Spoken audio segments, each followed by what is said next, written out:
esperando a ser inyectadas en el terreno. Pero hubo unas inundaciones. ¿Qué pasó? Que no solamente se llevó las balsas y las metió en los ríos y ya entraron en los cauces y en las inundaciones, sino que los propios almacenes, estos tanques llenos de sustancias que se utilizan para romper la roca, y bencenos y cosas así, también entraron en los ríos y se los llevó. Es decir, que fue una de las cosas que no estaban previstas, ¿no? Uno de los impactos que no estaban previstos. Bueno, sin más, ya está. Eso son lo a favor y lo en contra del fracking, de momento.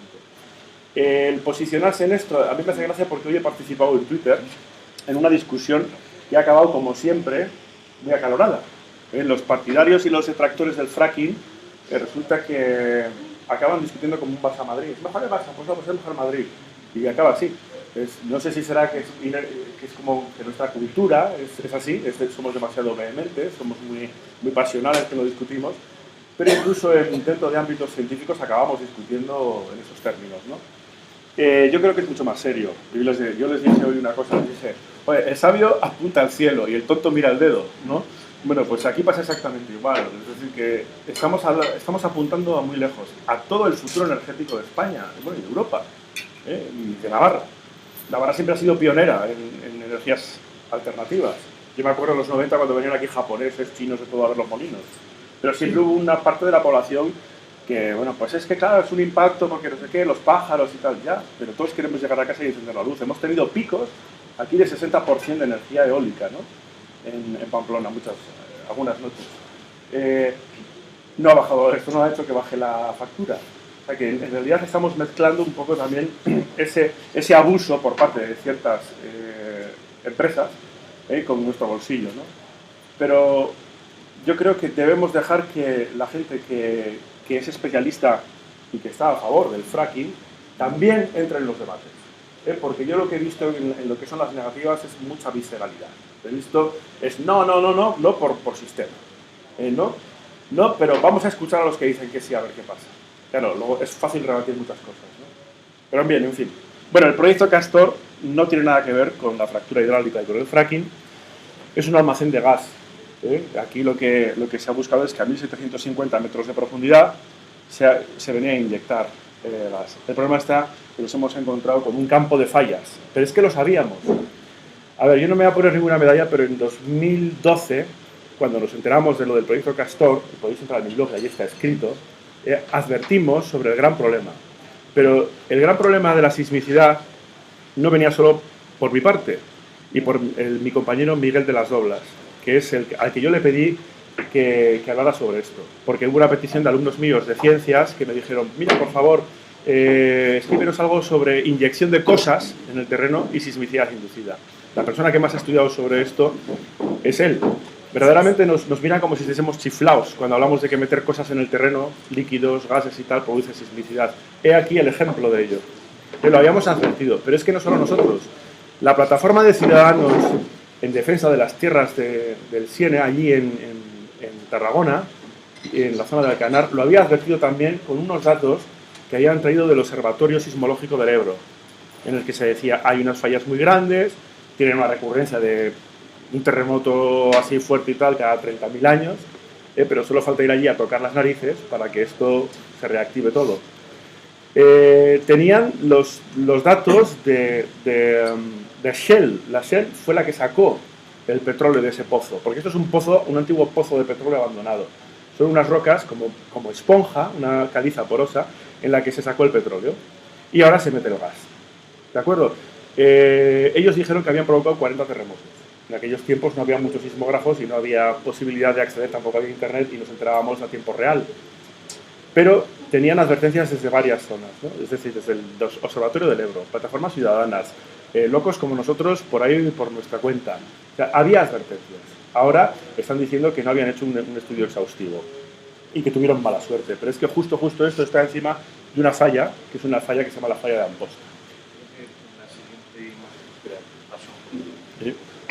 Sí. Había sacado del blog tuyo las... Eso es. Bueno, los epicentros hasta el día 1 de octubre, desde que empezó todo esto, sobre el día 10 de septiembre, fue cuando empezaron a inyectar aquí la plataforma Castor. Como ves, tiene una orientación un poco clara, ¿no? Así y así. Una especie de noroeste-sureste y noreste-suroeste. Marcan las fallas, la dirección de las fallas. El gesto de esta zona, el gesto geológico de esta zona es este precisamente. No sé si sabéis lo que es un fractal, pero en un romanesco, por ejemplo, refleja siempre en pequeñito el romanesco grande. Así que cuanto más te metes en la figura y en chiquitín, es la misma imagen en grande. Es decir, que siempre se refleja eso. Bueno, pues el gesto de toda esta zona de la península ibérica, del cuadrante, este cuadrante de la península ibérica es este. Si te vas a la zona regional, también es este. Y si te vas a una zona determinada local, también es este. Es decir, que las fallas allí son así todas. ¿De acuerdo? Y resulta que los epicentros marcan esas líneas. ¿Eso qué quiere decir? Epicentros alineados, falla activa. Con lo cual, hemos activado una falla. Hoy han reconocido al completo. Ayer todavía decían que los de 3 sí, pero los de 4 no. Pero bueno, ya han dicho que sí, que reconocen que han provocado la sismicidad. Este es un gran problema, porque ya os digo que nos va a costar muchísimo dinero. Nos va a costar muchísimo dinero. Y a ver cómo dices tú. Perdona, se va a parar. O sea, esto no va a seguir. El ministro ha dicho que esto va a parar. Hombre, claro, pregúntale a la gente de Vinaròs, ¿no? Si quieren que vuelvan a inyectar gas. Aquí se ha triplicado el presupuesto, además, ya lo sabéis. Era un presupuesto de 500 millones que ha acabado en 1.400. Al final resulta que los que puso la pasta hemos sido todos a través de bonos emitidos por la agencia de calificación Fitch. Y quien, desde luego, la empresa que lo está explotando es la de Florentino Pérez, presidente del Real Madrid, presidente de ACS, y que además está en condiciones de pedir una indemnización y lo va a hacer, me imagino, claro, porque a nadie le dijo que iba a pasar esto. Y ha pasado.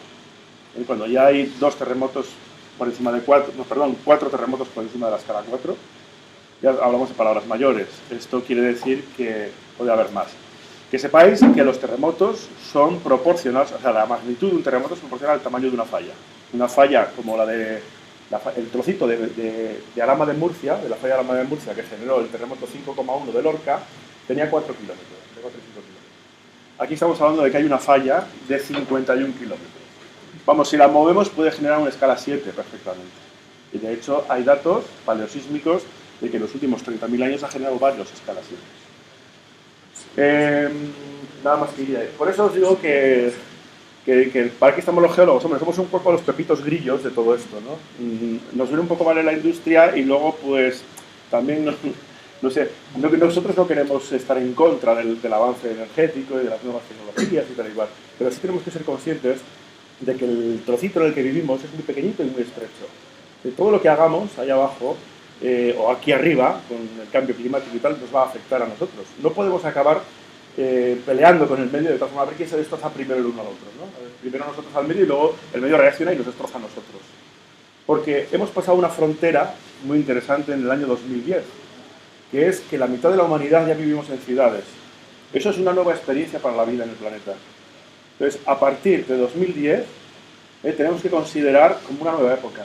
De hecho, hay por ahí gente que hablaba del antropoceno, el cuaternario, el mioceno, el tal. Bueno, pues el antropoceno, que podría ser 2010 la frontera en la que empezamos a controlarlo. Sin más, pasamos, no sé si hay alguna más. Y yo, si queréis comentar alguna cosa más vosotros. ¿Vale? ¿Alguna pregunta? Ay, perdón, yo creo que había una... Sí, dime. Bueno, aquí imágenes del fracking en Estados Unidos. Es una imagen curiosa, ¿sabéis? En la capa esta de Google Night, que se puede poner en los mapas de Google, a partir de las imágenes del satélite.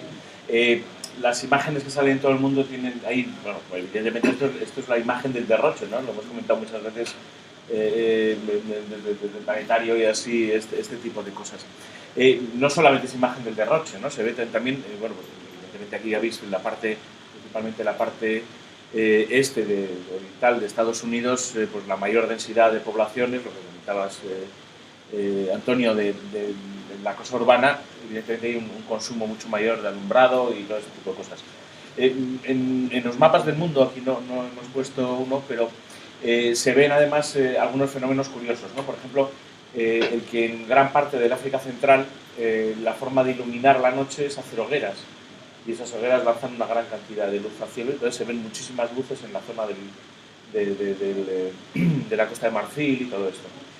Hay cosas curiosas, si os fijáis, entre Japón y Indochina, en la zona del mar de Indochina, se ven muchísimas luces por la noche porque ahí se pescan los calamares con bombillas de varios miles de vatios y tal, que reflejan muchísima luz al espacio.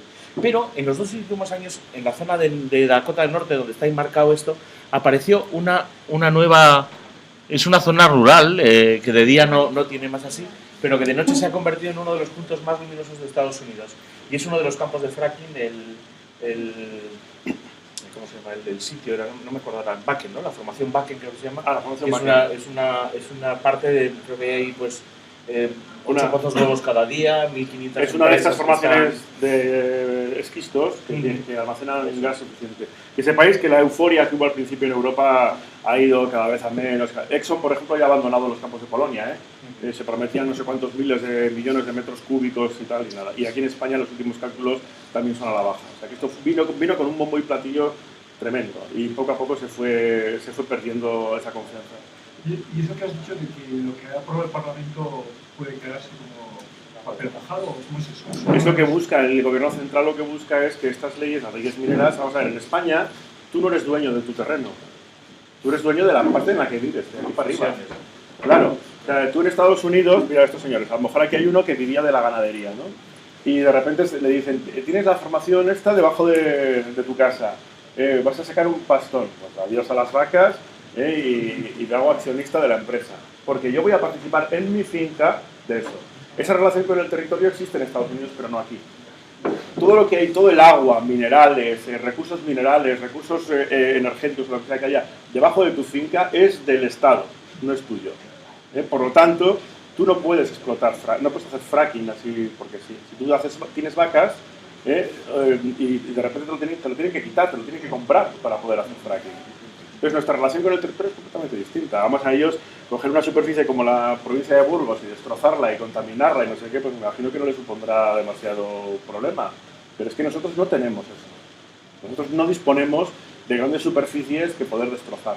Por lo tanto, tenemos que ser muy cuidadosos a la hora, si algún día llegamos a hacerlo, tendremos que ser muy cuidadosos con que no se nos escape nada. Yo digo, el fracking es como ir a 180 por autopista. Tú puedes ir por la autopista a 180. Tiras, ¿no? Y seguro que llegas antes a tu vela. Pero como te la des, no la cuentas. Eso es el fracking. Había si nos puedes comentar, porque como has estado mirando el tema, había un efecto adicional que sí se había visto, y es que muchas de las políticas de apuesta por las renovables, en cuanto apareció el fracking, se han ido parando. Es decir, muchas empresas energéticas estaban invirtiendo en renovables, en solar sobre todo, y ya viendo que esto sería mucho más rentable lo han dejado. Bueno, el tema de que es mucho más rentable vino adornado sobre todo por intereses. A ver, como no había dónde invertir en el ladrillo porque estaba caput, pues al final, ¿qué ha pasado? Que se vieron las energéticas y entonces apareció ahí el gas de esquisto como la panacea. Entonces vino con un bombo y un platillo y con mucha carga de calificación, FIS, Standard & Poor's y tal por detrás. Entonces parecía que era la nueva burbuja, la nueva gran burbuja, el nuevo gran producto financiero, ¿no? Entonces, claro, por eso vino y además es que como estos tienen tantos recursos, lo vendieron como si fuese... ¿Es una caña? Vale. A eso nunca digo, ¿no? Te va a tocar hablando de... Vale. Luego otra cosa, veréis, ha salido un estudio muy interesante este año, sobre todo una gente que sospechaba una serie de cosas que empezaron en el parque Yellowstone. Cuando se dan terremotos grandes en la Tierra, por ejemplo el de Chile 2010, el de Fukushima, el de Sumatra, todos estos, a los pocos días o semanas se registra, sobre todo en la zona de Yellowstone, una especial actividad sísmica. Por algo se removía, entonces esto les traía a los dos. Hoy en día, lo mismo que ha dicho Javier Armenta, que ha aparecido esto nuevo, los campos de fracking, sobre todo aquellos donde se está inyectando, y los campos de extracción también de energía geotérmica, resulta que esos días después también registran actividad sísmica. De hecho, en algunos casos muy intensa. Es decir, que son también puntos repetidores de la actividad sísmica del planeta. Bueno, esto es un trabajo muy bonito que ha salido ahora en julio-agosto de 2013. Bueno, yo ahí he escrito alguna cosa sobre ello, lo tenéis en mi blog.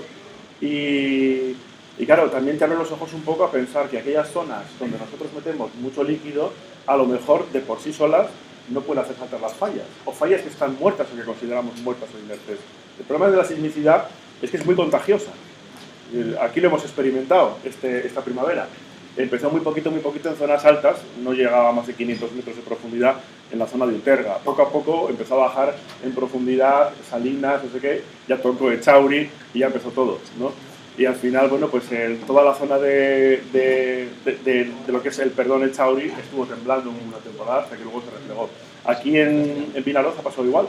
Ha empezado en una zona, se ha extendido, ha pegado 4 pepinazos. Ayer pegó uno en tierra, que dicen que no tiene nada que ver, pero bueno, está muy asociado a ese tipo de fallas, y ahora se está replegando otra vez. Más pequeñitos y menos concentrados. Yo ya he habido nada más que 3 o 4. Por eso digo que es que... Sí. Cuando has dicho lo del almacenamiento de gas en plataformas petrolíferas agotadas, vaciadas, me he acordado de la que tenemos aquí en la barrita del monte de Vizcaya. ¿Cómo se la hace? Bueno, a ver, el otro día sí, eso es, salió el tema, estuve en el Colegio de Geólogos del País Vasco. Me dijo, ven a dar una charla y tal sobre el tema de la sismicidad y tal, y como estaba en boga lo de Vinaroz, pues hablamos de ello. A ver, ¿allí hay fallas? Sí, hay una falla. Hay una falla que se llama la falla de Bilbao, porque claro, ¿cómo no van a tener falla los de Bilbao? Si hay la falla de Pamplona, tiene que existir la falla de Bilbao. Bueno, pues la hay. Sí, es larga, va desde allí, desde su ciudad, prácticamente hasta aquí, hasta Navarra. Divide 2 sectores muy importantes desde el punto de vista macrogeológico, ¿no? Pero bueno, no entramos a ello. Pero no hay fallas que se consideren dislocaciones activas, que se hayan estudiado y que tengan el movimiento que han podido tener en los últimos 300.000 años, si quieres, me da igual, o 30.000, en la zona de Vinaroz. Llevan desde el año 94 en los momentos pico de necesidad de gas, meten y sacan, y nunca es que no ha generado ni un terremoto, ni uno. Bien, eso es un ejemplo de una cosa bien localizada, bien hecha, con un estudio previo, me imagino que, bueno, o suerte.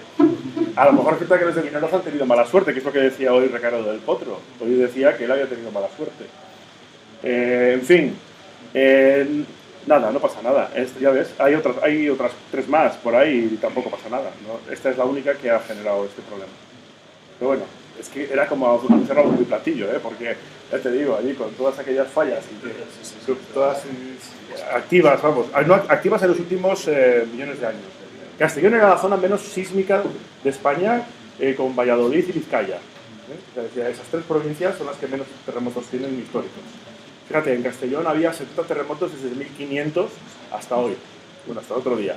70, pequeños, que se puedan buscar de forma histórica. Y desde el día 10 de septiembre hasta hoy van 500. Que no se diga que no puntuamos bien, o sea, Claro, es que decían, es una prueba circunstancial, pero es que es infalible. Oye, cuando se dice que pinchas o que perforas, ¿a qué profundidad se habla? Depende, vamos a ver. El proyecto Castor está inyectando a 1750 metros de profundidad, 1,8 kilómetros. Las características eran buenas porque eran muy porosos, se había quitado el petróleo, no sé qué, no sé cuánto. Y luego además tenemos una capa de sedimentos muy buena, que es tapón, un tapón. Y un peso importante, que pueda mantener una presión base. ¿Qué eficiencia tiene la recuperación luego de ese gas en el caso de...? 100%. 100%, o sea, no se pierde... Nada. Tú ya metes parte del gas, la metes para que esté a presión. Para que esta presión... Dejando aparte toda la energía que has gastado en meterla... Bueno, siempre tiene que haber un remanente para mantener... si no hay presión no puedes sacarlo al circuito urbano o industrial. Por lo tanto tiene que haber una presión, que eso es lo que se denomina gas colchón. El gas colchón es que hay una presión ya de base. Y eso es con la que se juega para luego meter más. Y bueno, les habían dicho que hasta 25 bares, creo que hace días se han quedado viendo lo que ha pasado. Muy bien. Oye, muchísimas gracias.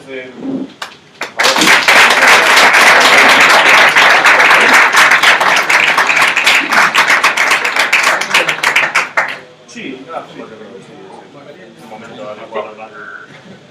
A ver, dice. Bueno, hacemos aquí de hacer faltas. Todas las sesiones estas de Jueves de la Ciencia tenemos un experimento para que no sea solamente hablar, sino que hagamos cosas de tocar. Y la novedad que vamos a intentar hacer, cosa que tiene su dificultad, es que seáis vosotros mismos sujetos del experimento o por lo menos agentes. Entonces, hoy tenemos un experimentillo que queremos que haga por lo menos 1 o 2 por cada mesa. Es una pequeña tontería, os lo explico primero y luego repartimos el material y lo hacemos. Y veremos en qué consiste, ¿no? Lo explicamos. Vamos a repartir unos vasos vacíos, unos plásticos y unas gomas. La idea es coger un vaso, ponerle un culín de agua caliente dentro, ponerle un trozo de plástico transparente y cerrarlo con una goma para que lo cierre. Dejarlo un momentito, y ahí está la clave, y lo de hacerlo en muchos pues es lo bueno, a uno le salta mejor que otros porque el momentito hay que calcularlo. Y después tengo aquí en un congelador que tienen aquí detrás de estas cortinas unos hierritos fríos. Lo bueno es tener una llave, una moneda, en fin, algunos. Y entonces la cosa es que puestos encima, depositados encima del plástico pues generar una imagen de sí mismo. O sea, condensando, no, ya os lo explico. Condensando agua por debajo, se condensan gotitas exactamente en la figura. Voy dando gatillos. Sí, muy bien. A unos les puede salir mejor y a otros peor, pero cuando sale bien, y luego os diré una dirección de internet donde hay un vídeo y sale que te pasas de bien.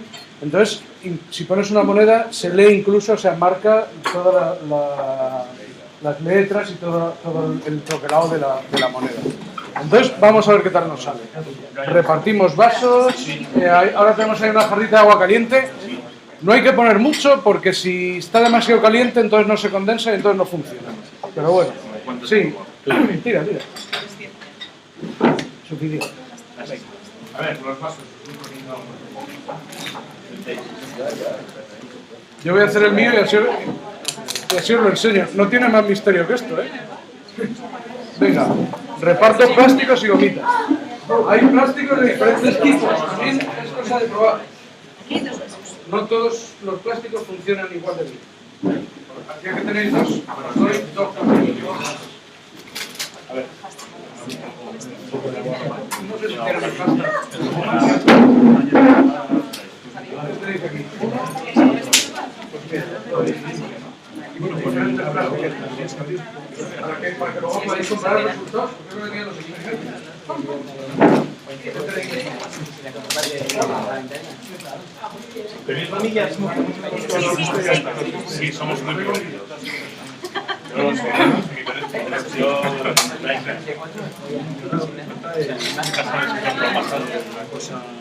frías. Ahora por ejemplo,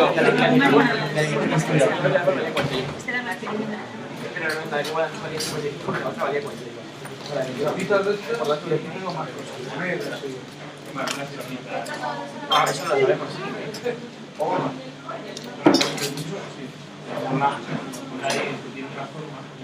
Sí, ya está. Y luego podrás quitar la... O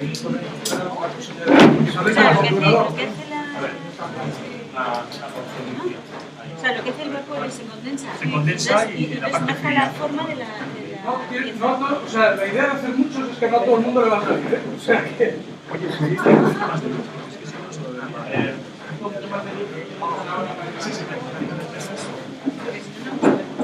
Esto está bien porque ahora lo que se estaba transmitiendo por internet, los de internet no veis nada porque hay que venir aquí.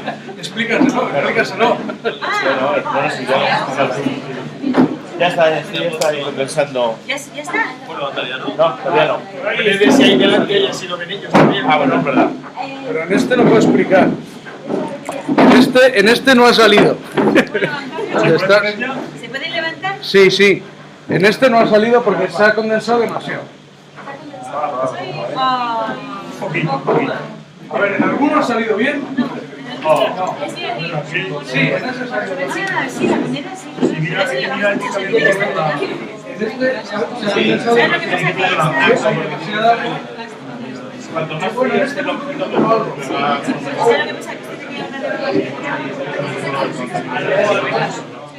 Hombre, el dibujo no, pero sí que se me lo acuerdo. Se está llegando de evento tabernario que está ahí, tiene un tamaño de bote. En unos...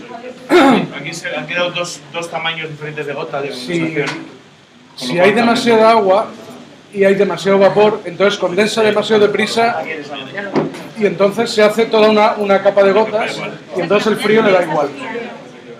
A veces no, a veces lo que hace es condensar las gotas en gotas más gordas. Otras veces lo que haces es gotas demasiado gordas Bueno, y no ¿alguno lo ha funciona. visto bien?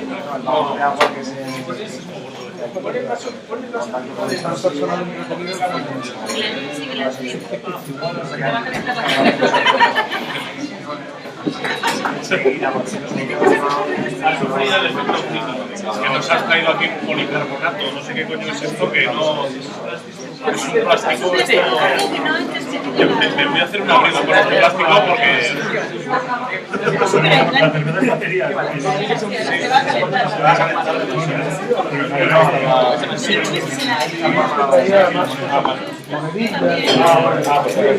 Estaba también en Bueno, esto tienes que repetirlo en casa hasta que salga bien.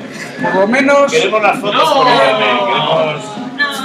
que se note, no, nada, ¿no? Sí, aquí sí. Queremos fotos por internet. Todas colocando Aquí podéis hacer, si buscáis el ángulo. No, hay que buscar. Bueno, a veces pasa. Esto, el que funcione o no funcione, y que en unas mesas funcione y en otras no, tiene también su moraleja y su asunto, ¿eh? Y es que, y un poco también, aquí enlazamos con lo que decía Antonio antes, no lo sabes todo. La idea fundamental que hay detrás del experimento sí que está clara, pero las condiciones exactas de qué humedad y a qué temperaturas vas a tener la condensación precisa, eso no lo sabes y aquí no lo estamos controlando. ¿Cuánta agua había que poner? ¿A qué temperatura? ¿Cuánto de grande es el vaso? Yo en casa, pueden decir algunos por ahí, llevo los 3 últimos días haciendo decenas de veces. De hecho, el plástico original que tenía pensado, que es el más sencillo, que es el Glad, el plástico de cocina, ese no funciona nunca, en ninguna condiciones, porque está, por alguna característica del tratamiento que tiene, para evitar eso, no hay manera de conseguirlo jamás. Entonces, ese que es el más inmediato para tapar cosas de cocina, no funciona. Con todos los que he traído he probado y yo he conseguido que salga. O sea, que estos plásticos que tenéis, que eran variados, había 2 o 3 tipos, funcionan todos. Pero hay que tener la situación adecuada, que es bastante poca agua y esperar un ratito a que se homogeneice la temperatura y demás. La verdad es que tenéis ya tarea para casa, porque como veis, como el material no es muy complicado, pues se pueden hacer experimentos para aburrir. Es cosa de vaciar el monedero en el congelador y cada rato decir, a ver si me sale ahora y a ver si funciona. Si queréis ver, o sea, todas estas cosas, claro, no son originales, ¿no? Entonces, hay un vídeo en internet que se llama evaporógrafo. Yo me imagino que si en YouTube ponéis evaporógrafo, os saldrá directamente el experimento. Luego, si no, lo dejaremos enlazado. Y ahí podéis ver las imágenes, ¿no? Y cómo lo hacen y las imágenes, y les sale de cine. Tan bonito no lo he conseguido nunca, pero decente sí. O sea, decente sí que sale a 2 o 3 veces que lo haga. Yo pensaba que en alguna mes, bueno, de hecho en algunos se ha visto más o menos, ¿verdad? O sea, no muy... Sí. Hay fotos aquí. Hay fotos. O sea que... De hecho, la propuesta va a ser esa. Los que se animen a hacerlo, que nos manden las fotos y haremos una selección de los mejores y ya veremos si eso lleva a premio o no. O sea, que no. Ahí tenéis la palabra mágica esa, evaporógrafo. Es una tontería. La verdad es que la idea que hay detrás es muy ingeniosa. Es que, bueno, y da muchísimo juego. Sí, sí. Rapidico. El fracking, contado para Barrio Sésamo, es esto. Son muchas burbujitas muy gorda, que se pone a funcionar por ahí, por ahí. O sea, que quedaba... Superficial y demás, y cuando las juntas son capaces de moverse. De hecho, este otro proceso, el que teníamos en el vaso que tiene que funcionar, que si os fijáis, aunque no haya funcionado, habréis visto que hay gotitas que aparecen arriba. Aunque no hayamos sido capaces de dibujarlas con frío, pero sí que tenemos gotitas arriba. Es un proceso de transferencia, esto en ciencia de materiales se llaman PVD, Physical Vapor Deposition, deposición, ¿no? Proceso físico de deposición, en el que lo que haces es transferir material de la zona caliente a la zona fría simplemente por gradiente de temperatura. En una zona caliente se evapora migra porque de la zona caliente a la zona fría, bueno, por concentración, por gradiente de concentración, y se condensa en la zona fría.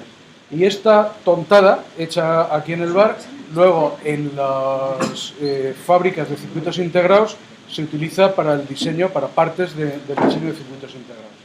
O sea que esto, que era un experimento relativo, ¿no? Una versión, pues eso, tabernaria, luego versiones sofisticadas y en situaciones perfectamente controladas, tiene aplicaciones de alta tecnología, ¿no? Sofisticadas, y tiene nombre, eso, Physical Vapor Deposition. Oye, una cosa, Joaquín, o sea, ¿esto no es lo que pasa en el espejo del baño cuando te duchas? Esto es lo que pasa en el espejo del baño cuando te duchas, efectivamente. Es lo que pasa también si os dejáis una botella de plástico por la noche Ah, sí. y llegas por la mañana siguiente. A mí en el despacho me pasa siempre, la cara que da a la ventana está llena de gotitas gordas. Pues eso es que te ha quedado un poquito de agua, mientras hacía calor se ha evaporado, se ha llenado de vapor el interior, que es lo que pretendíamos hacer aquí, que se llenara de vapor el vaso, y luego cuando disminuye la temperatura, en la zona más fría se condensan las gotas, y en la más fría más gordas, porque se acumulan unas con otras.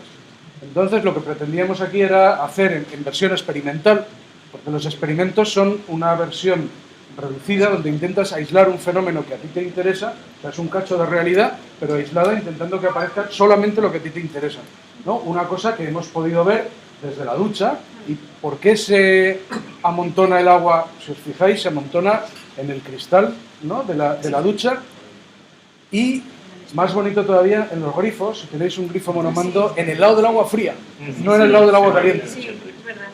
O sea que si no sabes por dónde entra la fría y por dónde entra la caliente, lo puedes ver por eso, porque el agua se condensa en el trozo del agua fría, precisamente por ese gradiente de temperatura. Aquí está. Y te cuento También una cosa. Ahí, exactamente. Ah, mira. Ahí lo tenemos. Mira, ¿para qué hacemos experimentos si está ahí? En los vástagos de servir la cerveza, ahí tenemos las gotitas de nuestro propio vapor, del sudor, de la humedad que estamos generando, condensado en el punto más frío de toda la sala, que es por donde sale la cerveza. ¿Qué mejor ejemplo? Esto tiene su utilidad también en ganadería, en las granjas de cerdos. En invierno, a veces se cierran las ventanas para evitar que entre frío y llega a hacer mucho calor, entonces hay que ventilar algo. Pero ¿cuánto hay que ventilar? Entonces el agua normalmente entra fría, porque suele entrar de la calle, entra por un tubo, y si ves que hay condensación en el tubo, es que hay que ventilar. Si no hay condensación, es que la ventilación es suficiente, es un tubo. En casa lo hacemos por el olor. Se hace una mancha negra. Si no ventilas, hace una mancha negra de humedad en la pared que Pensar lo mismo, pero Quizá en una granja de cerdos lo del olor no es indicativo. en mi habitación tampoco.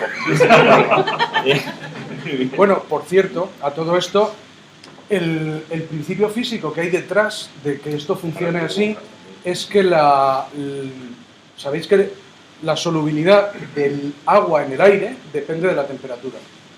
El que la solubilidad de las cosas depende de la temperatura, seguramente lo habéis podido comprobar en el hecho de que se disuelve mucho mejor el azúcar en el café caliente que frío. Si que te quieres hacer café helado en verano y disolver el azúcar en el café frío, no, en los líquidos fríos el azúcar se disuelve mucho peor, el azúcar o el colacao también, que es todavía peor.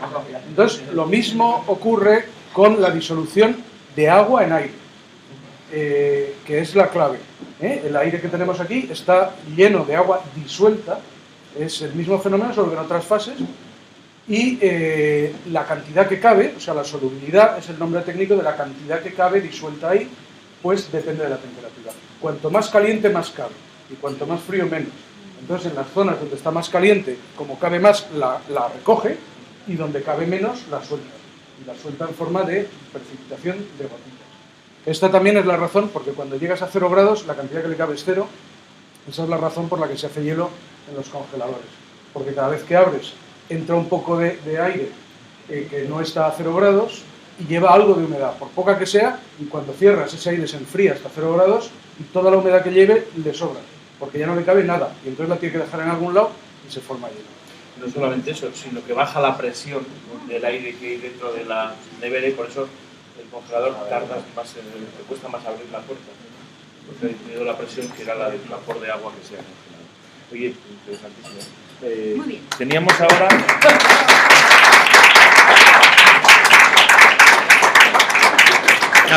Nada, no, una mención muy breve porque ya va siendo, ya son las 9 y estas cosas.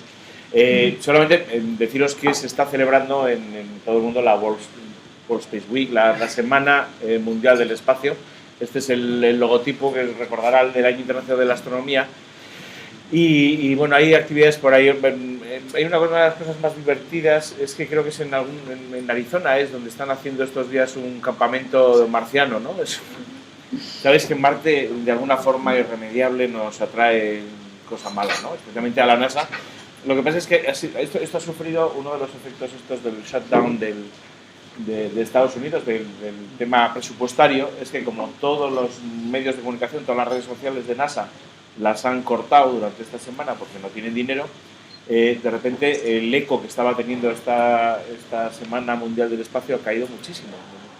De hecho, no están comunicando nada, pero bueno, hay una excursión además con proyectos realizados por estudiantes de muchos sitios del mundo y así para poner en marcha pues, futuras misiones marcianas, probándolo en lugares bastante extremos de la Tierra, ¿no? Es un tema del que traeremos aquí mención y así en las próximas ediciones, pero que queríamos recordároslo como otra cosa que tampoco lo habíamos metido aquí, pero esta es la semana de los premios Nobel, hemos tenido lunes, martes y miércoles los 3 primeros y hoy ya el de literatura, que es luego hablará todo el mundo del de la paz, o sea que, pero bueno, durante un día yo creo que es de los pocos años, y eso es cierto, en el que, por lo menos en el de física, el premio se sabe cuál es, no porque la gente comprenda lo que es el bosón de Higgs, pero porque se ha hablado tanto del tema y el tema está en los papeles y ha resultado popular y entonces pues está ahí, ¿no?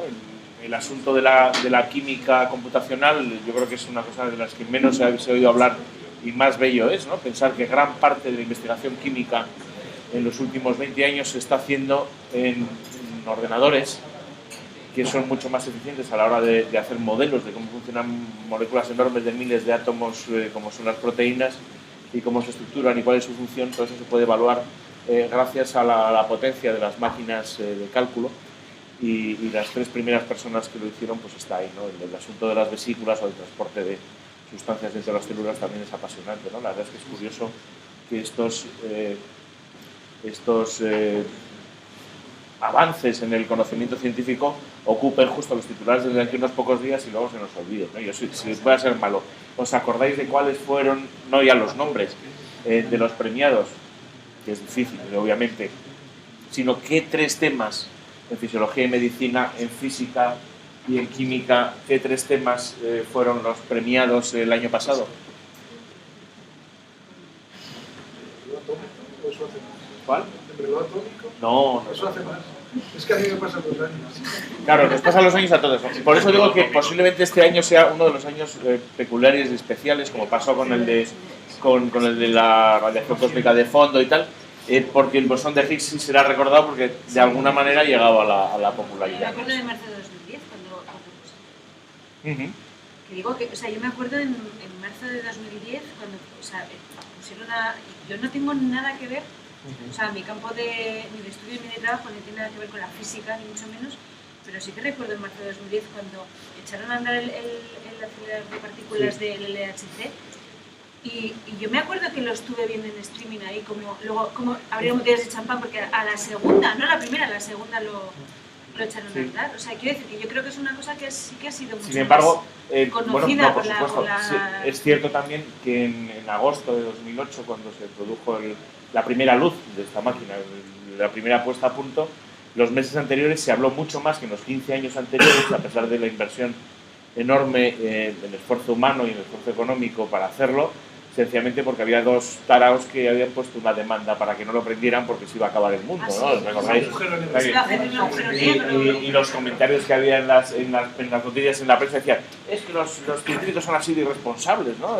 Van a prender la máquina y se va a apagar. Yo recuerdo que decía, sería paradójico que todos los físicos de partículas, los que más saben de estas cosas, en vez de irse al otro lado del mundo durante esos días, hayan decidido todos estar en el sitio más cercano, ¿no? Es decir, si tuvieran la menor sospecha de que se iba a generar un agujero negro y se los iba a comer, se habrían ido de vacaciones ese día, pero no.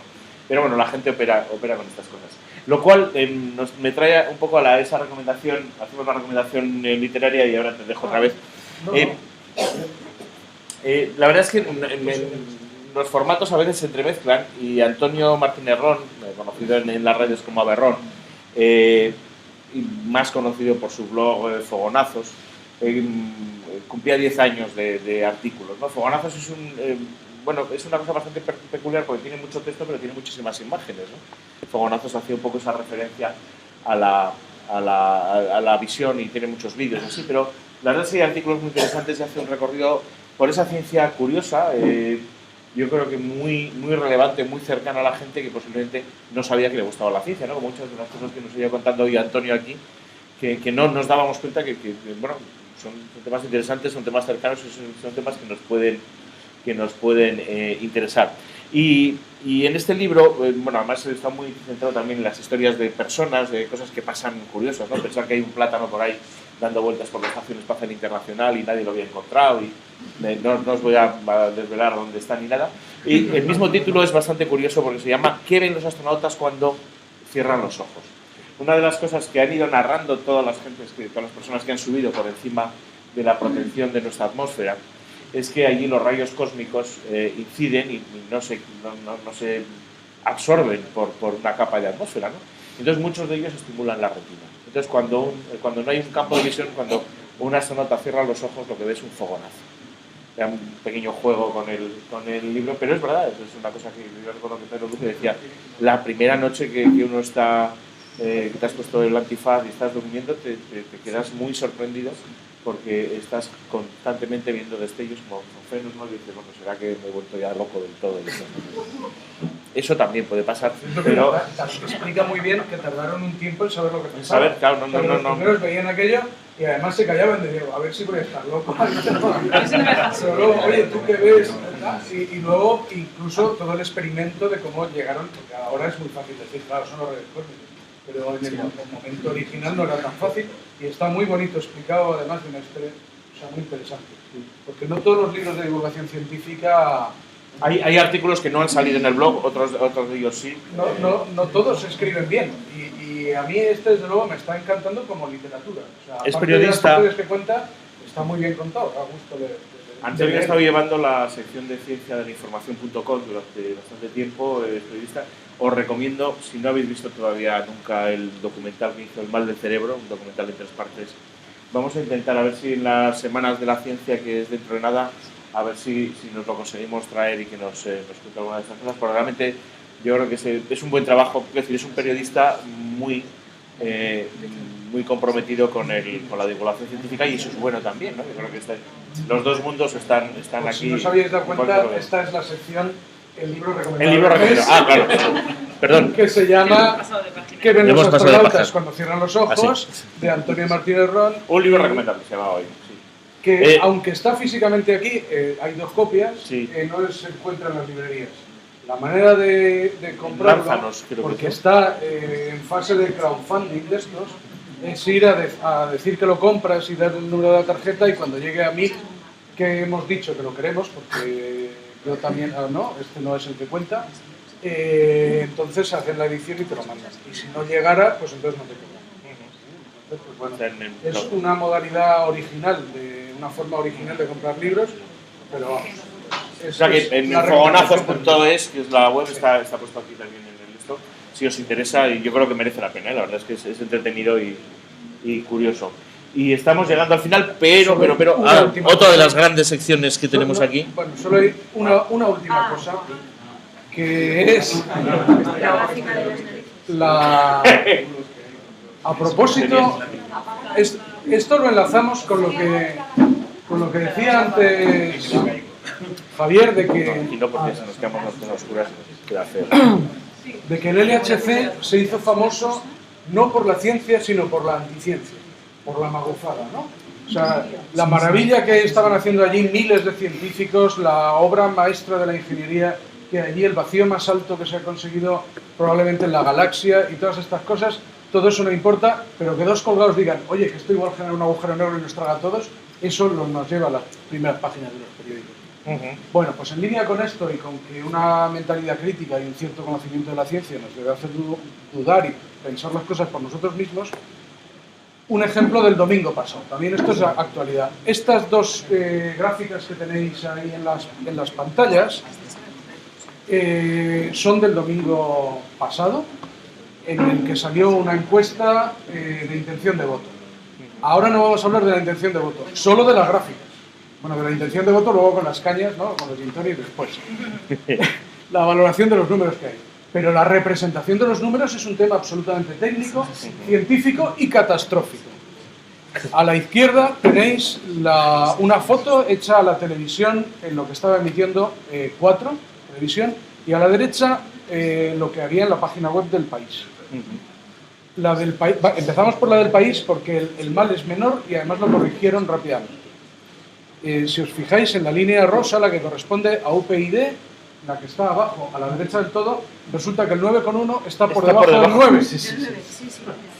¿Cómo es eso posible? ¿Cómo es posible que haya una pendiente hacia abajo cuando el número es más alto? Pues representándolo mal. ¿Vale? En este caso, como esto se generó un cierto movimiento, al poco tiempo, hay que reconocérselo, lo corrigieron y si vais ahora a la dirección web de ese sitio, está corregido. En cualquier caso, hay una cosa importante en esto, y es una cierta intencionalidad, y sin hacer otro análisis. Tú cuando echas un vistazo a una gráfica y antes de mirarle los números, tú ves una tendencia y dices, mira, UPyD está bajando. Es decir, es imposible no decir eso. Cuando ves los números dices, qué raro, pero... Pero ahora mirad la de la izquierda, mirad la de 4. La de 4 es que no tiene desperdicio. En la primera línea, en la del PP, resulta que el número 34,1, que es el que está a la derecha del todo, está por encima del 34,7, que es el segundo más a la izquierda. ¿Cómo es eso posible? Magia. En la línea de abajo del todo, la correspondiente a Izquierda Unida, resulta que 7,7, los dos puntos centrales, está a la misma altura que 9,0. O sea, 2 puntos de diferencia. Y el 6,9 de Izquierda Unida. Sí, efectivamente. El 6,9 está muy por encima, del 7 de Izquierda, ¿no? De UPyD y desde luego del 9 que hay después. Vamos. Es que usaron un Excel. No merece la pena. No merece la pena entrar en analizar qué está por encima de qué. Han cogido los números y los han tirado así y donde hayan caído. O sea, no hay. Excel no hace eso. No. Era una maldad que te soltaba Pedro. No, es que yo no conozco ninguno. No, es imposible. No hay ningún programa que haga eso salvo el Paint. O sea, si coges el Paint y dices, voy a poner este punto donde, aquí, ¡pam! Y lo pones donde se te ocurre. O sea, es la única manera. O sea, que es una raya. Entonces, por terminar, con una última cosa que os enseño así, otra que fue también muy sonada, porque esto es del domingo pasado y digamos que esto no tiene mucha ciencia. O sea, representar los puntos es ponerlos donde corresponden, haciendo una proporción entre el valor y el sitio donde van. Entonces, ¿cómo hicieron los de 4? No lo sabemos ni lo queremos saber, pero desde luego así no. Y desde luego no hay ningún programa que lo haga y eso está muy mal. Otras cosas más sutiles, y estos son 3 figuras que os presento. Esto es una fotografía también de Tele1, donde era la bajada del paro. No está en el... Esta no está en el... Es que esto en el último momento no me he podido resistir a enseñarlo porque me parece muy bueno. Entonces, esto es de hace un par de, no sé, meses quizás. La bajada del paro. Esto es lo que venía en la televisión. Pero claro, esto está cogido de un mes cualquiera a otro y en una escala cualquiera. Entonces, en las dos siguientes gráficas os enseño. Lo primero, cojamos un año entero. O sea, en vez de desde el punto más alto al punto más bajo, cojamos el año entero, los datos del año entero. Y entonces resulta que ya la cosa no está tan clara. De hecho, es que no hay bajada. Este punto estaba más alto que el del final. Entonces, lo que estás viendo realmente es la cosa estacional. Pero es que esto no está sobre 0. Esto está sobre un valor cualquiera. Si lo ponemos sobre 0, es esto. O sea, que realmente lo que hay son unos pequeños rizos sobre un número base tremendo. Entonces, esta es la realidad más grande y lo que representaba la gráfica azul es este trocito de aquí. ¿Era mentira? No es que fuera mentira. Los datos son los que son. Pero es mirar un trocito tan pequeño de la realidad para querer ver lo que quieres, que yo diría que eso es una aproximación poco científica, ¿no? Entonces, pues bueno, con esto ya sí que hemos terminado. Como veis, teníamos más que contaros.